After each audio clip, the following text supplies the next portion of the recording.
Welcome back, everyone. Ready for another deep dive? Always. Today we're taking a look at, well, this is kind of wild. Lay it on me. It's a document. Reality check South Africa '09.pdf.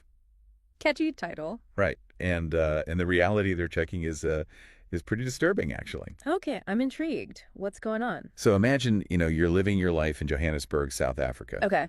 And bam, you find out the city's about to get hit with a massive water outage.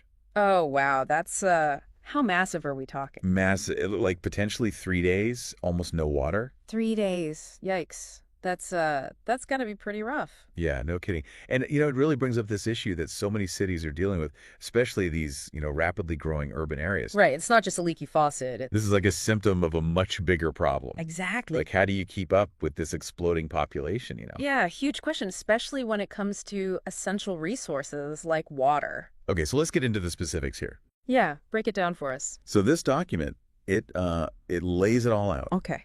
The outage, it's scheduled to start December 13th. December. That's, Yeah, right before the holidays. not ideal timing. Yeah, not at all. And it's supposed to last for a whopping 86 hours. 86. That's almost 4 days. Yeah, 4 days with limited water. And the big culprit here, That's causing all this. it's this key piece of infrastructure, the Eikenhof pump station. Eikenhof. I've heard of that one. Yeah, well, it supplies water to a huge chunk of the city, and it needs some serious TLC. I see. So they've got to shut it down for these major repairs. Exactly. But, December. Why would they choose to do this right before the holidays? Well, there is some strategy behind it. Oh, okay. How's that? December in Johannesburg, it's generally a much slower month. I see. Businesses are shut down, people are leaving town for vacation, Makes sense. Less demand overall. Yeah, so the thinking is less demand, less disruption. Yeah, I got to try to ease the impact somehow. Yeah, but still, 86 hours is a long time. No kidding. For a major city like that. Yeah, that's rough. And this is where it gets, kind of scary, actually. What do you mean?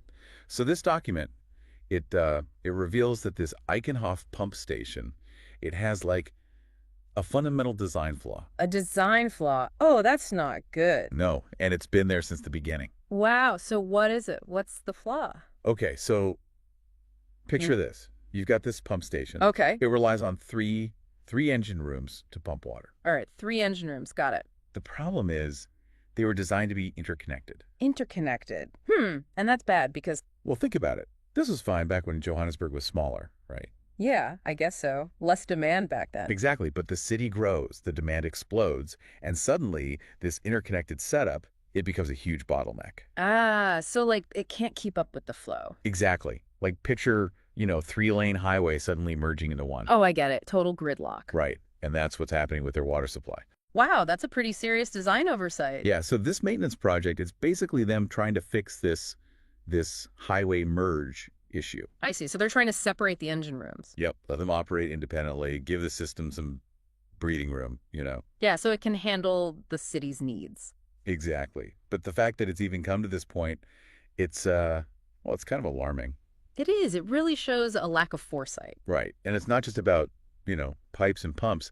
This is about planning. Yeah, and investment, long-term vision. Johannesburg has already had water restrictions in recent years, Really? Yeah, so this problem, it's been brewing for a while. It's like they're trying to play catch-up now. Yeah, and this makes me think about all the infrastructure challenges, you hear about all the time. Absolutely. Aging systems, growing populations, Yeah. resources getting stretched thin. It's a wake-up call for sure. It is. It really is. And, Johannesburg, it's almost like a canary in a coal mine, So. What's happening there, it's a warning. Cities all over the world, they're facing these same problems. This aging infrastructure, it just can't keep up with the demand. And that affects everything. Oh, absolutely. From public health to, the economy, it's all connected. So as we're thinking about, this water outage in Johannesburg, Yeah. what about our own communities? Like, what are the pressure points? Are we prepared? It's a good question to ask. Right. Are we investing enough in these essential services, or are we just kicking the can down the road? Tough questions, but we got to ask them. We do, because, this situation in Johannesburg, it's a real-world example of what happens when you ignore these things. Yeah, it's a stark reminder. We can't take our infrastructure for granted. We really can't. It's the foundation of everything. It is. And investing in it, making it resilient, that's crucial. Absolutely. It's vital for a city, for a society to thrive. Maybe as we all go about our day-to-day, we should take a moment. Just think about the systems that support our lives. Yeah, the things we often take for granted. The water we drink, the roads we travel on, the power that keeps our lights on. Are they prepared for the future? That's the question, isn't it? It is, and it's one we all need to be thinking about. I agree. Well, that's our deep dive for today. Thanks for joining us. Until next time.